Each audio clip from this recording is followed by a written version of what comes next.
Hannah prayed that if God gave her a son, she would give him back to God to serve him. Eli, the high priest, said, "God has heard your prayer. May he give you what you ask." Hannah did have a son, and she called him Samuel, which means heard by God. She kept her promise, and when Samuel was old enough, she took him to Eli so Eli could serve God at the tabernacle. Samuel served the Lord with all his heart, even though Eli's sons, Hophni and Phinehas, who were older than Samuel, did not. They would steal and treat these servants badly. They deliberately disobeyed their father Eli and did not show him respect.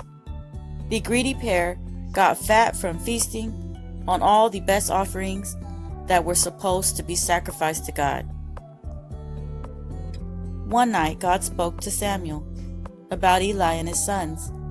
When Eli asked Samuel what God had said, Samuel did not want to tell him, but Eli insisted.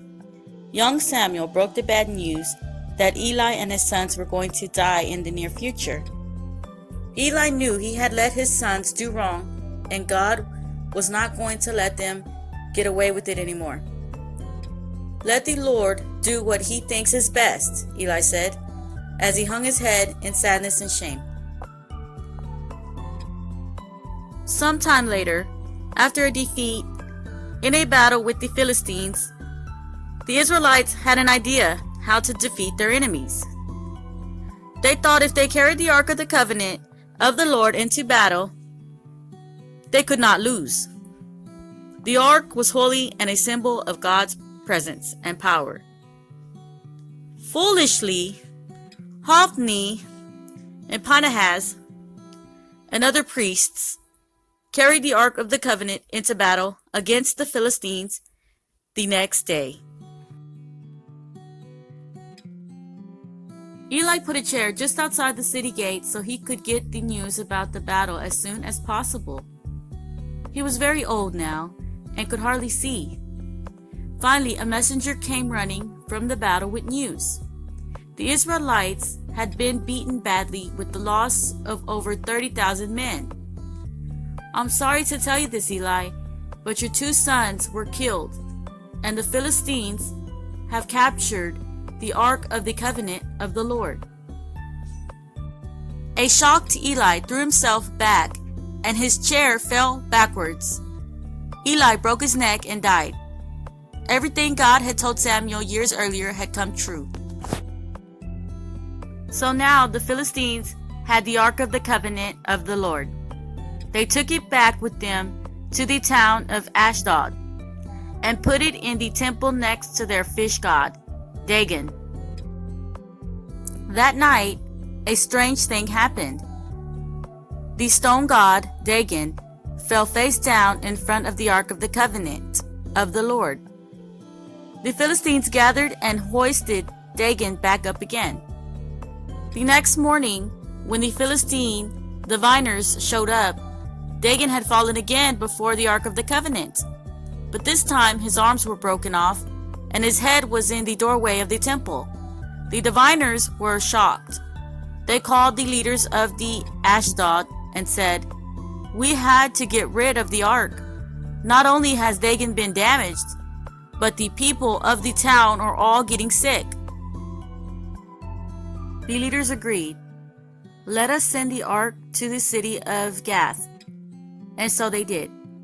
Pretty soon, people in the Philistine city of Gath were plagued with sickness, and there were frogs everywhere.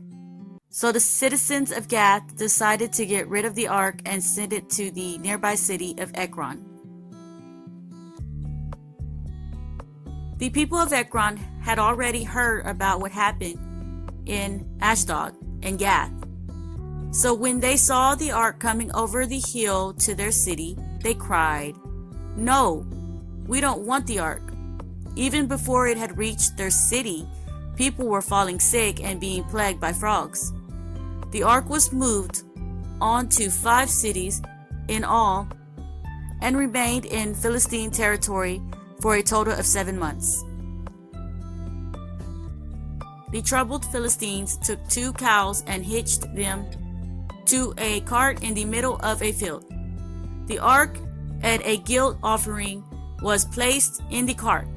They decided if the cows began to head towards the Israelite territory, they would know their troubles were caused by the God of Israel. If not, then all these diseases and frogs were just a coincidence. Sure enough, the cows went straight towards Beth Shemesh in Israelite territory. Some of the Philistines followed the cows until they reached the border of Beth Shemesh. When the Israelites saw the Ark of the Covenant of the Lord returning on a cart being pulled by 2 cows, they were overjoyed. The cows stopped at a large rock, which the Israelites turned into an altar to make sacrifice to God. The Philistine rulers who watched from a distance then reported back to their cities. Samuel called all the Israelites together. If you are serious about returning to the Lord, get rid of all your idols and obey God. Then he will protect you from the Philistines. The people agreed and gathered at Mizpah to offer sacrifices, fast, and confess to the Lord. When the Philistines heard about this gathering, they decided to attack. The frightened Israelites cried out to Samuel, "Plead with the Lord to save us." Samuel prayed. A loud voice came from heaven and confused the Philistine army. The Philistines were defeated and the Israelites lived in peace for the rest of Samuel's life.